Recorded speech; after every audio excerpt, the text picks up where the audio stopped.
kalian belajar di kelas sekaligus menggunakan aplikasi online? Nah, itulah yang disebut dengan blended learning.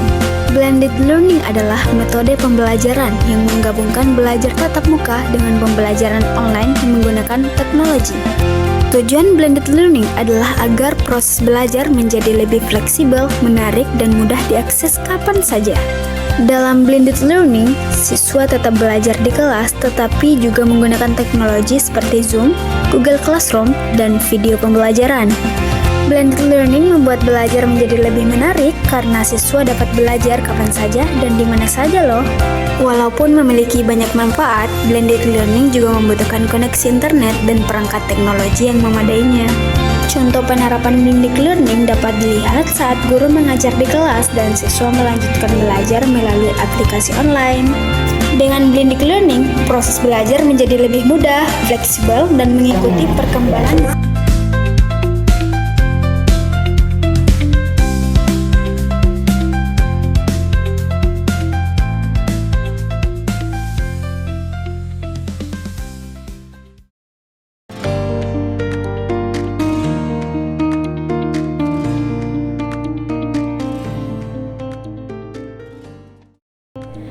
Assalamualaikum warahmatullahi wabarakatuh.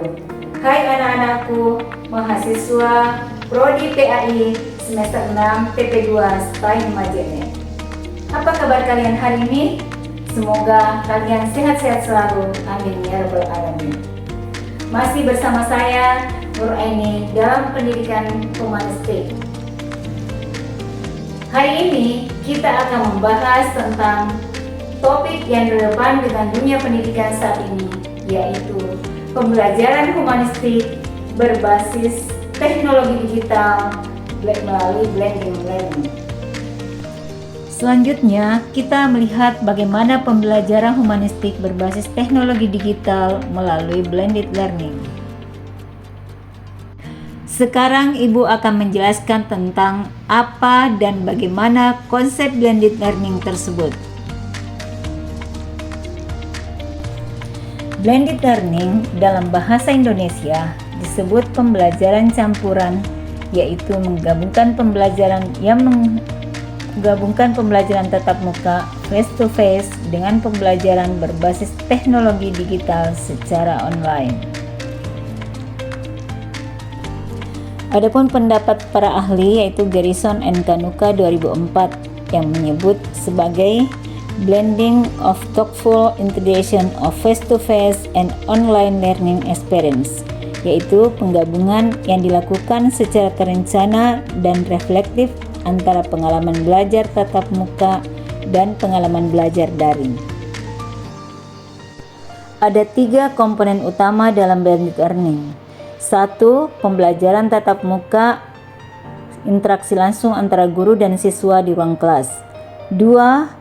Pembelajaran online mandiri, siswa belajar melalui LMS, video, kuis digital secara mandiri. 3. Integrasi bermakna, keduanya tidak berdiri sendiri, melainkan saling melengkapi secara terencana. Jadi blended learning adalah perpaduan pembelajaran tatap muka dan pembelajaran daring secara terintegrasi. Adapun sifat dari blended learning tersebut adalah fleksibel, interaktif, dan memanfaatkan teknologi digital. Jadi, guru atau dosen berperan sebagai fasilitator pembelajaran.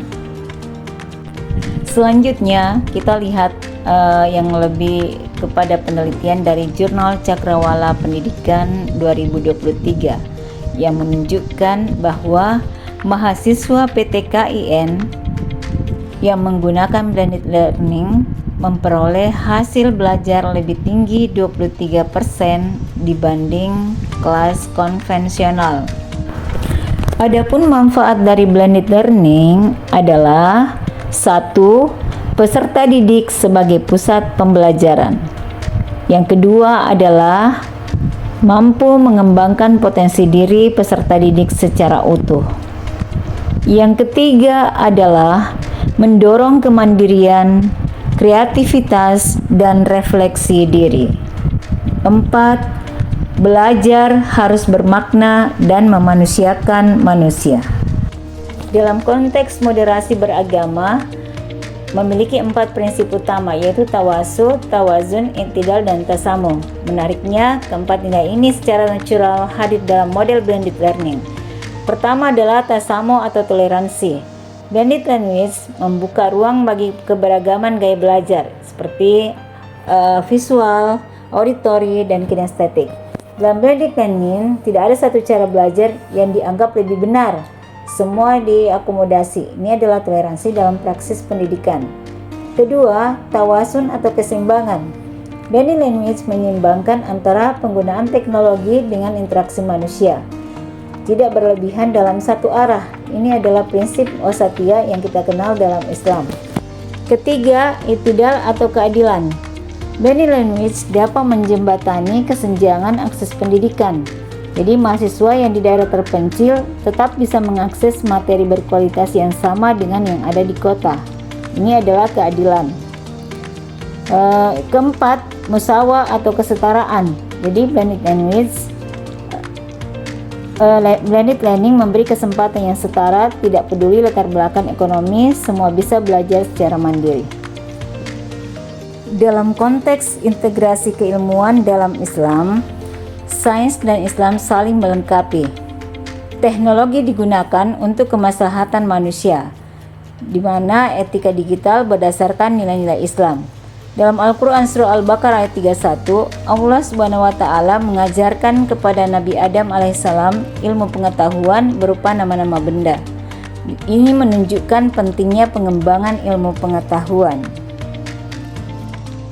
Anak-anakku sekalian yang berbahagia, dapat Ibu simpulkan materi pada hari ini bahwa blended learning adalah menggabungkan pembelajaran tatap muka dan daring secara terintegrasi.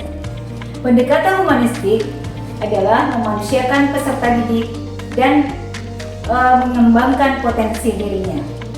Nah, dalam pembelajaran digital harus terintegrasi dengan riset, moderasi beragama, dan integrasi keilmuan sains dan Islam. Teknologi adalah sarana untuk membentuk insan yang berilmu, berakhlak, dan bertanggung jawab. Semoga blended learning bukan hanya menjadi konsep yang kita pahami di kepala, tetapi juga nilai yang kita hayati dan praktekkan dalam proses pembelajaran. Sebagaimana pesan bijak bahwa seorang guru yang baik bukan yang memberikan ikan, tetapi yang mengajarkan tentang cara memancing, dimanapun dan dengan cara apapun.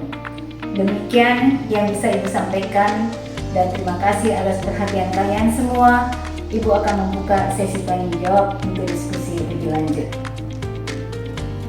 Anak-anakku sekalian yang berbahagia, setelah sesi tanya jawab, Ibu akhiri perkuliahan kita hari ini dan kita akan bertemu kembali pekan depan. Semoga apa yang Ibu sampaikan memberikan manfaat bagi kita semua. Wallahu muwaffiq ila aqwamit thoriq. Wassalamualaikum warahmatullahi wabarakatuh. Di akhir perkuliahan ini, Ibu akan menutup dengan tugas refleksi kepada anak-anakku sekalian. 1. Identifikasi satu mata kuliah yang menurut kalian cocok menggunakan blended learning dan menjelaskan model apa yang akan Anda terapkan. Kedua, tuliskan satu nilai Islam atau moderasi beragama yang menurut Anda relevan dengan blended learning ini beserta alasannya. Nah, setelah itu silahkan kalian kumpulkan melalui admin sebelum pertemuan berikutnya.